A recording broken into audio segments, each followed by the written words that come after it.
Hello दोस्तों, स्वागत है आपका बीपीएससी जंक्शन पे। तो आज देखेंगे मध्यकालीन इतिहास का मोस्ट 50 इंपॉर्टेंट क्वेश्चन जो मेडिएवल हिस्ट्री से होगा। इससे पहले इसका फर्स्ट वाला वीडियो बता चुके हैं वो जिसमें 50 क्वेश्चन आप लोग को बताए थे। ये सेट का सेकंड सेट है। तो जो लोग इस चैनल पे नए हैं उस चैनल को सब्सक्राइब कर लीजिए और बेल आइकन को दबा लीजिए, उससे आपको नोटिफिकेशन मिलता रहेगा। और वीडियो को लाइक और शेयर ज़रूर करें। तो चलिए स्टार्ट करते हैं आज का मध्यकालीन इतिहास का। ये पार्ट 2 है। इससे पहले पार्ट 1 बता चुके हैं। जो लोग नहीं देखे हैं वो जाके देख लीजिए, प्लेलिस्ट में आपको मिल जाएगा। और मॉडर्न हिस्ट्री से 7 वीडियो अपलोड हो चुका है। जो लोग वो भी नहीं देखे हैं वो भी जाके आप लोग देख लीजिए। उसको आपको बीपीएससी में और बिहार सचिवालय में या अदर कोई भी जीके रिलेटेड एग्जाम में आपको बेहद ये सब क्वेश्चन काम का है। चलिए स्टार्ट करते हैं आज का फर्स्ट क्वेश्चन से। तो आज का फर्स्ट क्वेश्चन है। इससे पहले 1 से लेकर 45 तक क्वेश्चन बता चुके थे। आज 46 से स्टार्ट करते हैं।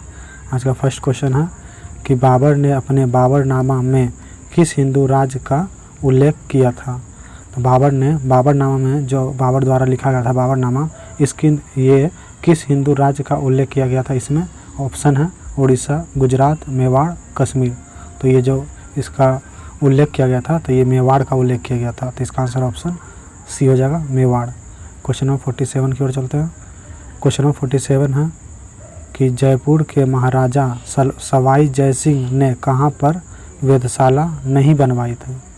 तो जयपुर के जो महाराजा सवाई जयसिंह जो थे ये कहाँ पर वेधशाला नहीं बनवाए थे। ऑप्शन है उज्जैन, वाराणसी, मथुरा, इलाहाबाद। तो देखिए उज्जैन में बनवाए थे, वाराणसी में भी बनवाए थे, मथुरा में भी बनवाए थे, लेकिन इलाहाबाद में ये वेधशाला नहीं बनवाए थे। तो इसका आंसर ऑप्शन डी हो जाएगा, इलाहाबाद। क्वेश्चन नंबर 48 की ओर चलते हैं। क्वेश्चन नंबर 48 है कि निम्नलिखित में से किसने दिल्ली में जंतर मंतर के नाम से प्रसिद्ध खगोलीय वेधशाला का निर्माण कराया था। तो ये कौन कराया था। ऑप्शन है अकबर, शाहजहाँ, सूरजमहल या जयसिंह II। तो ये कौन करवाए थे जो दिल्ली में जंतर मंतर का निर्माण, खगोलीय वेधशाला जिसको बोलते हैं, उसका निर्माण जो कराए थे ये कराए थे जयसिंह द्वितीय ने। तो इसका आंसर ऑप्शन डी वाला हो जाएगा। क्वेश्चन नंबर 49 की ओर चलते हैं। क्वेश्चन नंबर 49 है कि निम्नलिखित में से कौन हैदराबाद के स्वतंत्र साम्राज्य का संस्थापक था। तो हैदराबाद का संस्थापक कौन था वो क्वेश्चन है। ऑप्शन है मरूउद्दीन खान, मोहम्मद आमिर खान, हसद खान, और भी ऑप्शन देख लेते हैं। और यहाँ और है चिन किलिच खां। तो यही करवाए थे हैदराबाद का साम्राज्य का स्थापना। तो इसका आंसर ऑप्शन डी हो जाएगा। क्वेश्चन नंबर 50 की ओर चलते हैं। क्वेश्चन नंबर 50 है कि निम्नलिखित में से कौन अवध का पहला नवाब था। तो अवध का पूछ रहा पहला नवाब कौन था। ऑप्शन है आसफ उद दौला, सादत खान, शुजा उद दौला या सफरगंज। तो इसमें से कौन सा जो था अवध का पहला नवाब, तो ये था शहादत खान। तो इसका आंसर ऑप्शन बी वाला हो जाएगा। क्वेश्चन नंबर 51 की ओर चलते हैं। क्वेश्चन नंबर 51 है कि भारत के अंतिम मुगल बादशाह कौन थे। तो भारत के अंतिम मुगल बादशाह कौन थे। तो ऑप्शन है औरंगजेब, बहादुर शाह जफर, शाह आलम और शाहजहां। तो पूछ रहा है कि अंतिम मुगल बादशाह कौन थे। तो ये थे बहादुर शाह जफर। तो इसका आंसर ऑप्शन बी वाला हो जाएगा। ठीक है। क्वेश्चन नंबर 52 की ओर चलते हैं। क्वेश्चन नंबर 52 है 52 की ओर देखते हैं। क्वेश्चन नंबर 52 है कि अंतिम मुगल बादशाह बहादुर शाह थे जो भी बताए थे, उनके पिता का क्या नाम था। जो अंतिम मुगल बादशाह थे जिनका नाम था बहादुर शाह जफर जिसको बोल सकते हैं, उनके पिता का नाम क्या था। ऑप्शन है अकबर शाह प्रथम, अकबर शाह द्वितीय, औरंगजेब या शाहजहां। तो ये जो था बादशाह का, ये बादशाह बहादुर शाह के पिता का जो नाम था ये था अकबर शाह द्वितीय। इसका आंसर ऑप्शन बी वाला हो जाएगा सही, राइट आंसर। क्वेश्चन नंबर 53 की ओर चलते हैं। क्वेश्चन नंबर 53 है कि वजीर गाजीउद्दीन ने निम्नलिखित में से किस मुगल सम्राट को दिल्ली में प्रवेश करने की अनुमति नहीं दी थी। यहाँ नहीं दिया हुआ। ऑप्शन देख लेते हैं आलमगीर द्वितीय, और भी ऑप्शन देख लेते हैं। जो नहीं दिया था वो बताना है। सेकेंड ऑप्शन है शाह आलम द्वितीय, थर्ड ऑप्शन है अकबर द्वितीय, चौथा ऑप्शन है बहादुर शाह द्वितीय। तो ये जो थे ये थे आपका बहादुर शाह आलम द्वितीय जो है, इसको अनुमति नहीं दिए थे, तो इसका आंसर ऑप्शन बी वाला हो जाएगा, शाह आलम द्वितीय। क्वेश्चन नंबर 54 की ओर चलते हैं। क्वेश्चन नंबर 54 है कि किस मुगल सम्राट को रंगीला के नाम से जाना जाता है। मतलब क्वेश्चन पूछा जाता है कि कौन सा मुगल सम्राट को रंगीला बादशाह के नाम से जाना जाता है। ऑप्शन है फर्रुखसियर, रफ़ी उद दर्राज, मोहम्मद शाह या रफ़ीद उद दौला। तो रंगीला बादशाह कहा जाता है मोहम्मद शाह को। इसका आंसर ऑप्शन सी हो जाएगा, मोहम्मद शाह। क्वेश्चन नंबर 55 की ओर चलते हैं। क्वेश्चन नंबर 55 है कि 1707 ईस्वी में औरंगजेब की मृत्यु के बाद उसका उत्तराधिकारी कौन बना था। जब 1707 में औरंगजेब की मृत्यु हो गया था, उसके बाद उसका उत्तराधिकारी कौन बना था। ऑप्शन है बहादुर शाह प्रथम, जहांदार शाह, मोहम्मद शाह या अकबर द्वितीय। तो जब ये मरे थे तब बने थे इसके बाद बहादुर शाह प्रथम। तो इसका आंसर ऑप्शन ए हो जाएगा, बहादुर शाह प्रथम, याद रखिएगा। क्वेश्चन नंबर 56 की ओर चलते हैं। क्वेश्चन नंबर 56 है कि मयूर सिंहासन पर बैठने वाला अंतिम मुगल बादशाह कौन था। तो अंतिम मुगल बादशाह पूछ रहा है जो मयूर सिंहासन में बैठा था। ऑप्शन है शाह आलम प्रथम, मोहम्मद शाह, बहादुर शाह, जहांदार शाह। तो ये जो बैठे थे वो मोहम्मद शाह बैठे थे, तो इसका आंसर ऑप्शन बी वाला हो जाएगा, मोहम्मद शाह, याद रखिएगा। क्वेश्चन नंबर 57 की ओर चलते हैं। क्वेश्चन नंबर 57 है कि निम्नलिखित में से किस मुगल सम्राट ने बंगाल में अंग्रेजों को शुल्क मुक्त व्यापार की सुविधा प्रदान किया था। तो ये कौन औरंगजेब मुगल सम्राट था। तो ये था ऑप्शन है अकबर, जहांगीर, बहादुर शाह। और भी ऑप्शन देख लेते हैं, डी ऑप्शन देख लेते हैं क्या है, और लास्ट ऑप्शन है फर्रुखसियर। तो यही जो है जो बंगाल में व्यापार करने के लिए अंग्रेजों को दे दिए थे। तो इसका आंसर ऑप्शन डी हो जाएगा, फर्रुखसियर, याद रखिएगा। क्वेश्चन नंबर 58 है, 58 नंबर क्वेश्चन है कि निम्नलिखित में से कौन रोहिलिया प्रमुख अहमद शाह अब्दाली का विश्वास पात्र था। ऑप्शन है गुलाम कादिर रोहिलिया, ऑप्शन सेकेंड नजीब खान, अली मोहम्मद खान या हाफिज रहमत खान। तो इसका आंसर हो जाएगा ऑप्शन बी, नजीब खान, याद रखिएगा। क्वेश्चन नंबर 59 की ओर चलते हैं। क्वेश्चन नंबर 59 है कि पानीपत का तीसरा युद्ध किसके बीच लड़ा गया था। तो पहले तो देख लीजिए कि पानीपत का लड़ाई जो तीसरा हुआ था वो कब हुआ था। तो ये हुआ था 1761 में। अब पूछ रहा है कि ये किसके किसके बीच हुआ था। ऑप्शन है हेमू और अकबर, दूसरा ऑप्शन है हुमायूं और शेर शाह, थर्ड ऑप्शन है मराठा और अहमद शाह अब्दाली, ऑप्शन डी है नादिर शाह और मुगलों के बीच। तो देखिए जो तीसरा पानीपत का युद्ध हुआ था ये हुआ था मराठा और अहमद शाह अब्दाली के बीच हुआ था। तो इसका आंसर ऑप्शन सी हो जाएगा। बात कर लेते हैं फर्स्ट और सेकेंड युद्ध का, जो पानीपत का। तो पानीपत का पहला जो युद्ध हुआ था वो हुआ था 1526 में, याद रखिएगा। किसके किसके बीच हुआ था ये भी जान लीजिए, बाबर और इब्राहिम लोदी के बीच हुआ था प्रथम युद्ध पानीपत का। जब सेकेंड युद्ध हुआ था वो कब हुआ था। तो ये हुआ था 1556 में। ये किसके किसके बीच हुआ था 1556 वाला जो द्वितीय पानीपत युद्ध हुआ था। तो ये हुआ था हेमू और अकबर के बीच। और जो थर्ड हुआ था जो अभी जस्ट बताया था आप लोग को जो 1761 में हुआ वो मराठा और अहमद शाह अब्दाली के बीच हुआ था। तो ये तीनों पॉइंट आप लोग याद रखिएगा, एग्जाम में पूछा जाता है इससे क्वेश्चन। क्वेश्चन नंबर 60 की ओर चलते हैं। क्वेश्चन नंबर 60 है कि निम्नलिखित में से किस मराठा महिला ने 1700 ईस्वी से मुगल सम्राट के खिलाफ संघर्ष का नेतृत्व किया था। कब से बोल रहा है 1700 ईस्वी से। ऑप्शन है अहिल्याबाई, और भी ऑप्शन देख लेते हैं, और भी ऑप्शन देख लिया। सेकंड ऑप्शन है मुक्ताबाई, थर्ड ऑप्शन है ताराबाई, चौथा ऑप्शन है रुक्मणी बाई। तो ये 1700 जिस किए थे उसका शासनकाल था मीराबाई का। तो इसका आंसर ऑप्शन सी वाला हो जाएगा, ताराबाई। ऑप्शन सी हो जाएगा ताराबाई, याद रखिएगा। क्वेश्चन नंबर 61 की ओर चलते हैं। क्वेश्चन नंबर 61 है कि अंग्रेजों की औरंगजेब की मृत्यु के समय मराठा नेतृत्व डैश के हाथों में था। तो जब अंग्रेज औरंगजेब मर गए थे, कब, जब उनका मृत्यु हो गया था 1707 में, तब मराठा का नेतृत्व कौन कर रहा था ये क्वेश्चन है। तो जब उस टाइम ये मर गए थे तो उस टाइम मराठा का जो नेतृत्व कर रहा था ये कर रहा था राजा राम। इसका आंसर ऑप्शन बी वाला हो जाएगा, राजा राम, याद रखिएगा। सॉरी जब औरंगजेब मरे थे 1700 किसका बात बोल रहा है, 1707 का। तो 1707 का तो ताराबाई का ही शासनकाल था। आंसर इसका डी वाला हो जाएगा, ताराबाई, याद रखिएगा।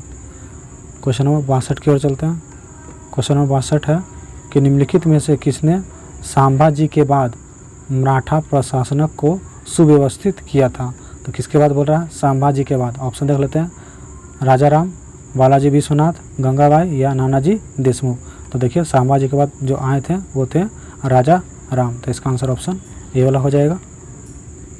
क्वेश्चन नंबर 63 की ओर चलते हैं। क्वेश्चन नंबर 63 है कि अष्टप्रधान मंत्रिपरिषद के राज्य मामलों के निर्वहन में मदद की कौन किया था। ऑप्शन है हर्षवर्धन, समुद्रगुप्त, शिवाजी या यशोवर्धन। तो ये जो था अष्टप्रधान बोला जाता था वो शिवाजी के मंत्रिमंडल को कहा जाता था। तो इसका आंसर ऑप्शन सी वाला हो जाएगा, शिवाजी आंसर। क्वेश्चन नंबर 64 की ओर चलते हैं। क्वेश्चन नंबर 64 है कि शिवाजी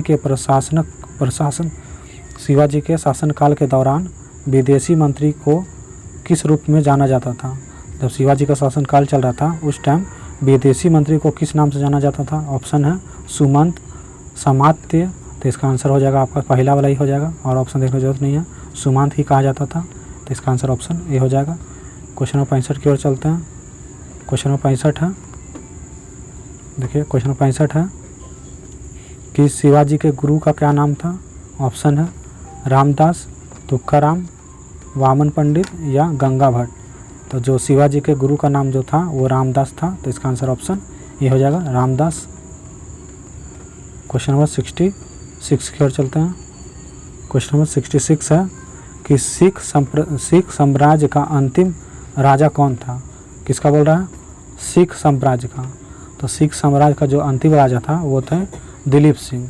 इसका आंसर ऑप्शन ये हो जाएगा, दिलीप सिंह, याद रखिएगा।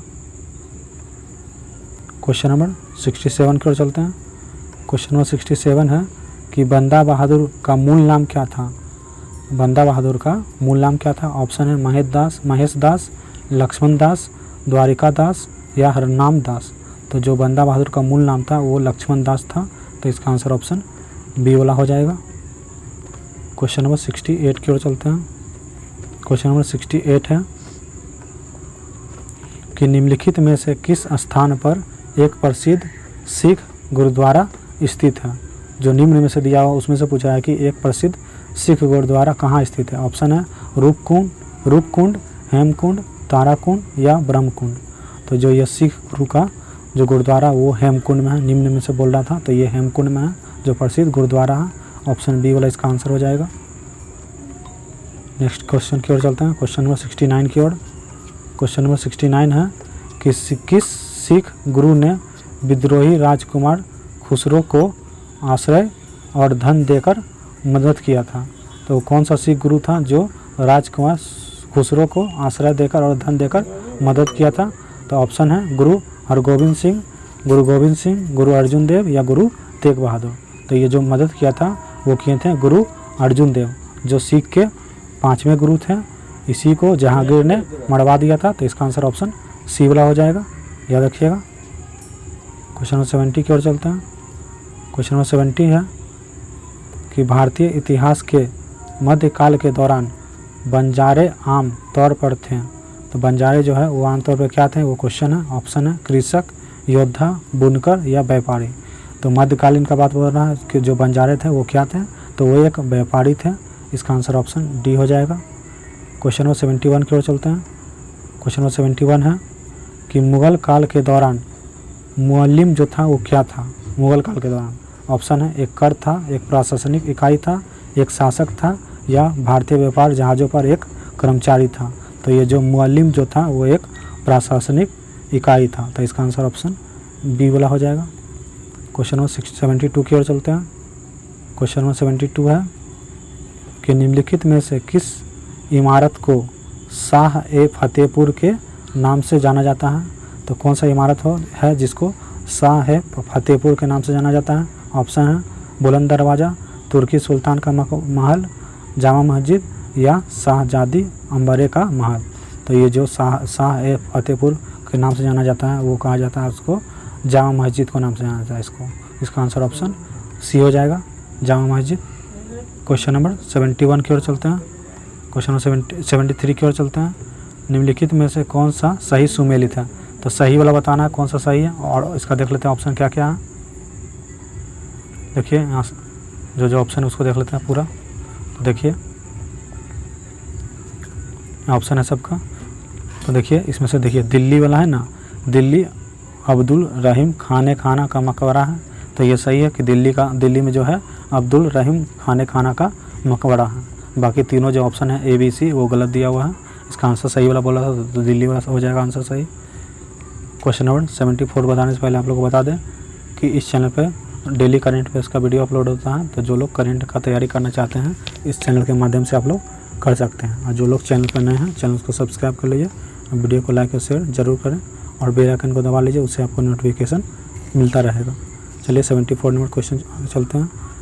74 नंबर है कि मुग़ल काल के दौरान मदरसा जो मुस्लिम न्यायशास्त्र के शिक्षण में विशिष्ट था वो कहाँ स्थित था, ये पूछ रहा है।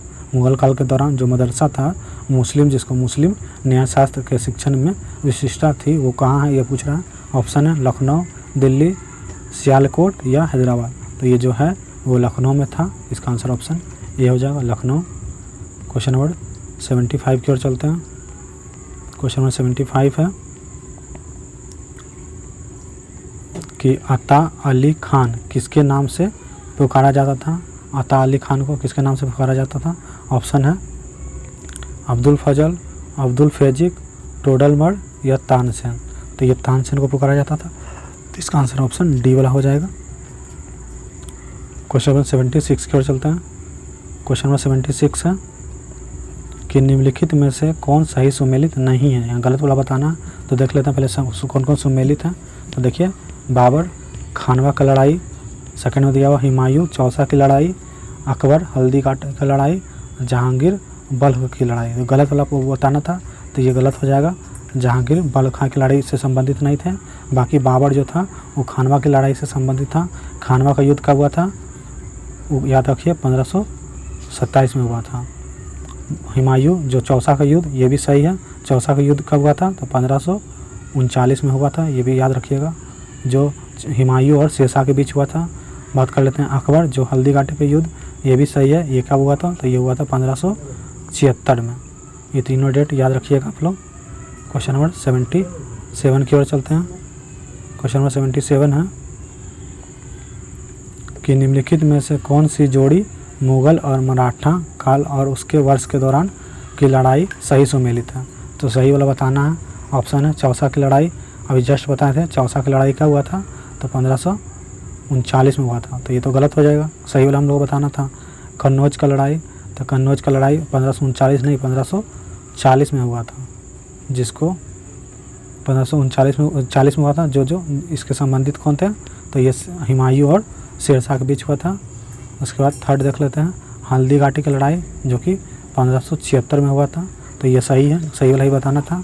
लास्ट देख लेते हैं खानवा की लड़ाई, अभी जस्ट बताए थे।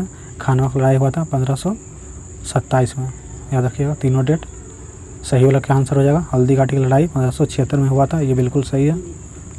क्वेश्चन नंबर 78 की ओर चलते हैं। क्वेश्चन नंबर 78 है कि भारतीय महिमा का अंतिम सुर का प्रयोग किसके लिए किया गया है? तो भारतीय महिमा का अंतिम सुर जो है किसके लिए प्रयोग किया गया है, ये क्वेश्चन है। ऑप्शन है शिवाजी, पृथ्वीराज, राणा प्रताप या हेमू। तो ये अंतिम सुर जो प्रयोग किया गया है वो हेमू के लिए प्रयोग किया गया है। तो इसका आंसर ऑप्शन डी हो जाएगा, हेमू। क्वेश्चन नंबर 79 की ओर चलते हैं।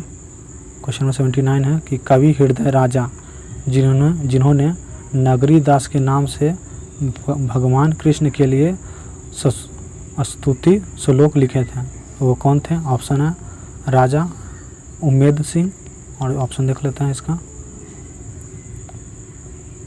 राजा राम सिंह, राजा छत्रसाल या राजा सावंत सिंह। तो ये लिखे थे राजा सावंत सिंह। तो इसका आंसर ऑप्शन डी हो जाएगा। क्वेश्चन नंबर 80 की ओर चलते हैं। क्वेश्चन नंबर 80 है 80 नंबर कि अकबरनामा जो कि अब्दुल फजल के द्वारा लिखा गया है के द्वारा डैश में पूरा किया गया। तो ये कितना साल में पूरा किया गया है? अब्दुल फजल जो कि अकबरनामा जो कि अब्दुल फजल के द्वारा लिखा गया है। ऑप्शन है 7 साल, 8 साल, 9 साल, 10 साल। तो ये पूरा कब कर लिया गया था, तो ये 7 साल में पूरा हो गया था। इसका आंसर ऑप्शन ए हो जाएगा 7 साल। क्वेश्चन नंबर 81 की ओर चलते हैं। क्वेश्चन नंबर 81 है कि अनवर ए सुहेली का अनुवाद है। तो अनवर ए सुहेली किसका अनुवाद है? ऑप्शन है पंचतंत्र, महाभारत, रामायण या सूरसागर। तो ये जो है अनवर ए सुहेली ये पंचतंत्र का अनुवाद है। तो इसका आंसर ऑप्शन ए हो जाएगा पंचतंत्र। क्वेश्चन नंबर 82 की ओर चलते हैं। क्वेश्चन नंबर 82 है कि शाहजहांनामा के लेखक कौन है?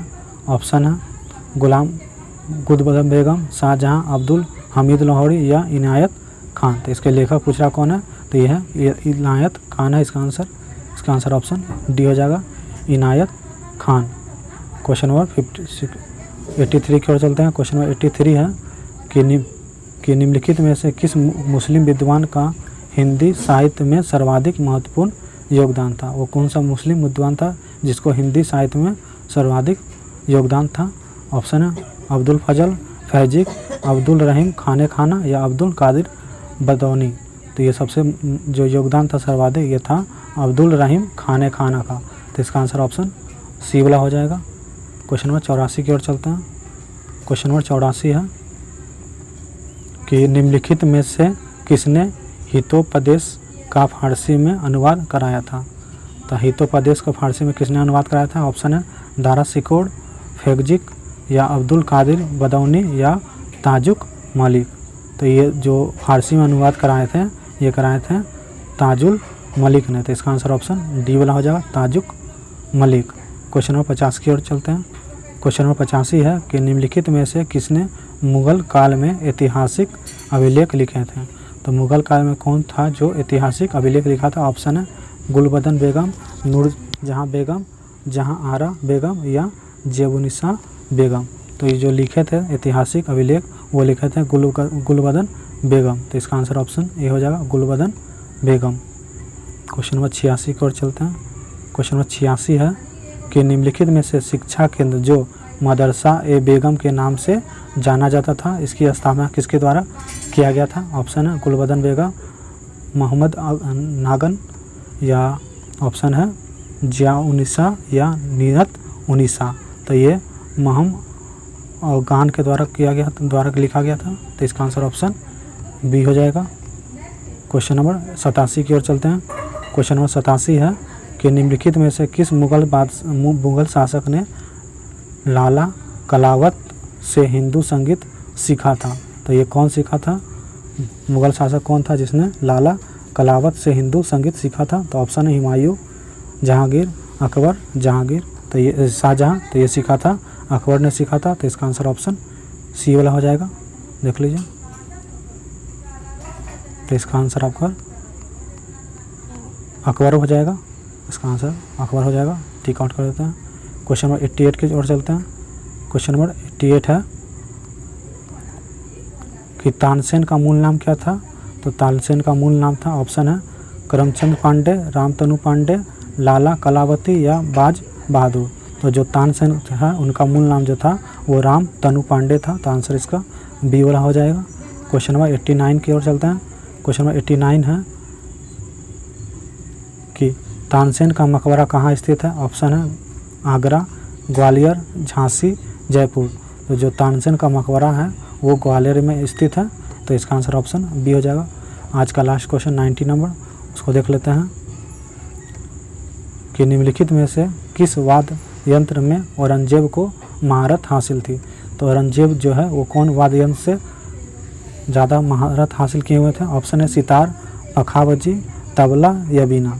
तो जो सबसे महारत हासिल किए हुए थे औरंगजेब वो बीना से था। तो इसका आंसर ऑप्शन डी हो जाएगा बीना। तो ये था आधुनिक मध्यकालीन इतिहास का मोस्ट 45 इम्पोर्टेंट क्वेश्चन। जो लोग इस चैनल पर नए हैं चैनल को सब्सक्राइब कर लीजिए और वीडियो को लाइक और शेयर ज़रूर करें। मिलते हैं नेक्स्ट वीडियो में। धन्यवाद।